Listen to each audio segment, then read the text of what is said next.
날이 풀렸다가 다시 추워졌죠. 그래도 날이 곧 풀릴 테니까 골프 즐기는 분들 많아질 것 같습니다.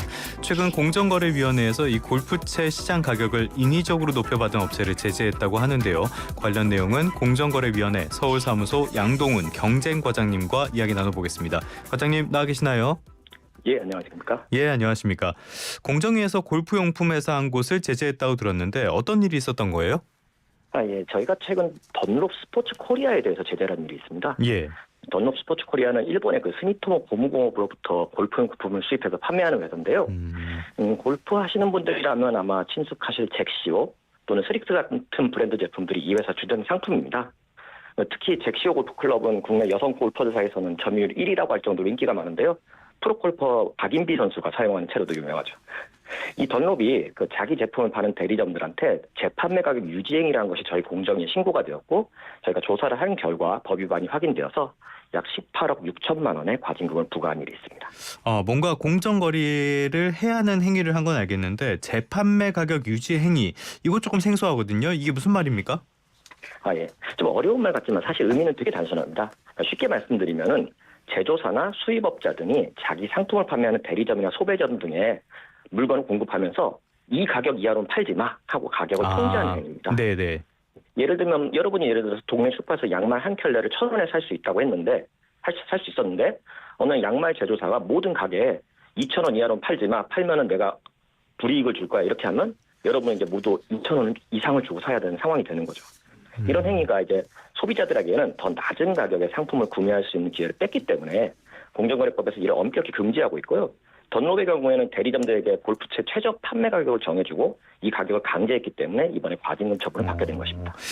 그러면은 뭐 일반적인 프랜차이즈 같은 것들 치킨 가격 뭐 대리점마다 다 똑같은데 이거는 적용이 안 되는 거예요? 이런 부분에만 적용이 됩니까? 예, 그 치킨 프랜차이즈나 이런 건 이제 가맹 계약 가맹점이기 때문에 네, 거기에서는 이제 그 가맹점 왜냐하면 생각해 보시면 뭐 버거킹이나 이런 거를 서울에서는 4,000원, 지방에서 3,000원은 소비자들이 납득하기 어렵지 않습니까? 뭐 그것도 이상하죠. 네. 예, 그래서 그런 가맹점 그런 가격 통제가 필요한 부분은 아예 가맹 계약을 별도로 맺고 가맹점으로 해가지고 영업을 하고 있죠. 가맹점과 대리점은 또 조금 다르다라고 볼 수가 있겠는데. 네, 그렇습니다. 예, 그렇다면 말씀해 주신 거에 따르면 대리점들이 자기 물건을 얼마에 팔지는 대리점 사장들의 마음대로 할 수 있는 건데 기업에서 이걸 강제하는 것은 문제가 있다. 어떻게 강제를 했다는 겁니까? 예, 말씀하신 대로 이게 자유시장 경제에서는 이게 공급자가 물건을 팔고 나면은 사실 판매자는 자기가 알아서 이거 얼마에 팔지 결정해야 되는 게 상식인데요. 예. 이 사건에서 던롭은 판매 가격을 강제하기 위해서 두 가지를 이용을 했습니다. 첫 번째는 그 판매 1위를 거의 놓치지 않는 잭시오 골프클럽의 인기였고요. 두 번째는 던롭이 대리점들에게 지급하는 각종 영업 장려금이었습니다. 그래서 던롭은 대리점들에게 가격을 정해주면서 동시에 이를 어기면은 잭시오를 포함한 클럽의 공급을 중단하거나 아니면 기존에 지급하던 영업 장려금 같은 걸 중단하겠다라고 해가지고 대리점들이 판매 가격을 따르지 않을 수 없도록 하는 상황을 만들었습니다. 대리점 입장에서는 어쨌든 판매 1위 상품인 잭시오가 빠진다든지 아니면 영업 장려금이 삭감되면은 큰 손실이 발생할 수밖에 없으니까 던롭의 요구 사항을 들어줄 수밖에 없는 것이죠. 이런 식으로 통제를 하니까 따를 수밖에 없었다. 네. 모든 대리점의 가격 다 확인한 겁니까? 전국에 대리점 많을 텐데요. 예, 저희가 조사한 바에 따르면 던롭이 상당히 조직적이고 체계적으로 가격을 감시한 것으로 확인됐습니다. 네. 그래서 던롭이 쓴 방식이 이제 소위 미스테리 쇼퍼 방식이라고 하는데요. 조사 요원들이 일반 고객으로 위장을 해가지고 대리점 매장에 들어가서 가격 물어보고 흥정도 하고 그렇게 해서 대리점들이 가격을 잘 지키고 있는지 점검을 했습니다. 그리고 그 과정에서 증거를 남기게 위해 녹음까지 했고요. 그래서 이런 조사 요원들이 흥정하는 과정에서 대리점이 지정장보다 싸게 판다 이런 사실을 확인하면은 그 물건을 산 뒤에 본사로 가져와서 위반 사실을 보고했습니다. 이런 식으로 던롭이 1년에 7번에서 9번씩 전국 매장들을 돌아다니면서 가격 체크를 했고요. 또 온라인에서는 매일매일 직원들이 가격 비교 사이트에서 자사 제품들을 검색하면서 어느 판매점이 가격을 낮췄는지 감시를 했습니다. 참 열심히 했네요, 이거는. 네. 예, 다른 혐의로 구속 조건부 거래라는 게 있다는데 이건 또 무슨 얘기인가요?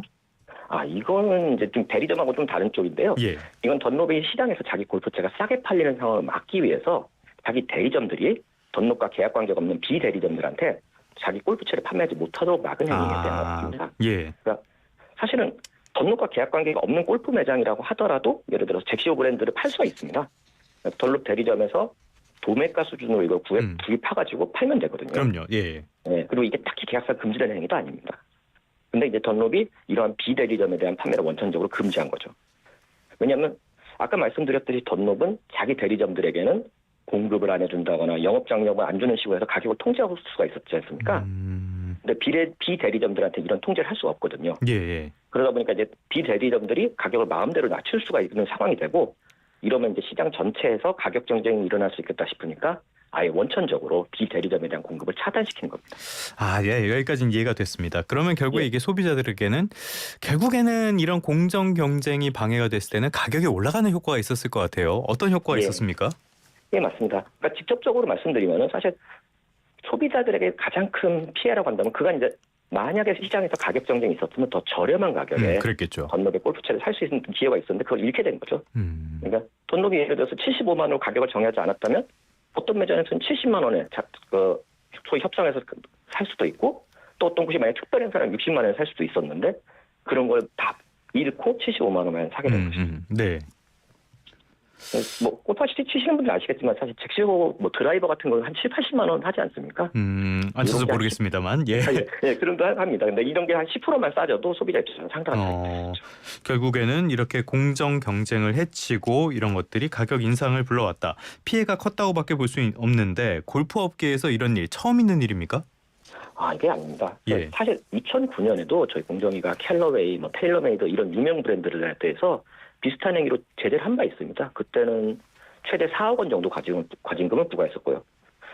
당시 던롭은 법 위반 행위를 하지 않아서 저희한테 적발되질 않았는데 다른 회사들이 이런 일로 제재받는 걸 보면서도 이런 일을 한 거를 봐서는 시간이 지나면서 경각심이 풀어져서 이런 일이 발생한 것이 아닌가 생각하고 있습니다. 그래서 이번에는 저희 위원회에서 재발 방지 차원에서 훨씬 더 큰 금액의 과징금을 부과했는데요. 골프업계에 더 이상 판매 가격을 통제해서는 안 된다는 신호가 좀 확실하게 전달됐으면 좋겠습니다. 역시 사람은 혼나야지 말을 듣는 경우도 있는 것 같습니다. 예. 그런데 말씀하신 걸 들어오면 과거에 경쟁사들이 같은 일로 이미 처벌을 받았는데 같은 일을 또 던롭이 반복했다라고 볼 수 있는 거네요. 예, 좀 중요한 부분 지적해 주셨는데요. 사실 던롭은 과거 사례를 알고 있었기 때문에 더 교묘하게 움직인 측면이 좀 있었습니다.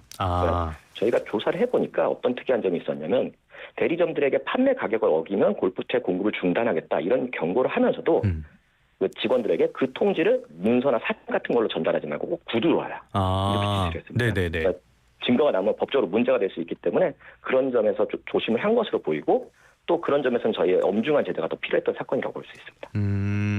알겠습니다. 여러모로 의미가 있는 사건인 것 같아요.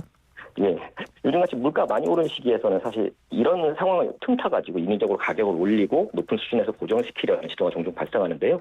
저희 공정위에서는 앞으로도 소비자 이익을 위해서 이런 행위를 적극적으로 적발하고 시정해 나가려고 하고 있습니다. 알겠습니다. 이번 조치가 소비자들에게 실질적인 혜택으로 이어졌으면 좋겠습니다. 지금까지 공정거래위원회 서울사무소 양동훈 경쟁과장과 함께 이야기 나눠봤습니다. 오늘 말씀 고맙습니다. 예, 감사합니다.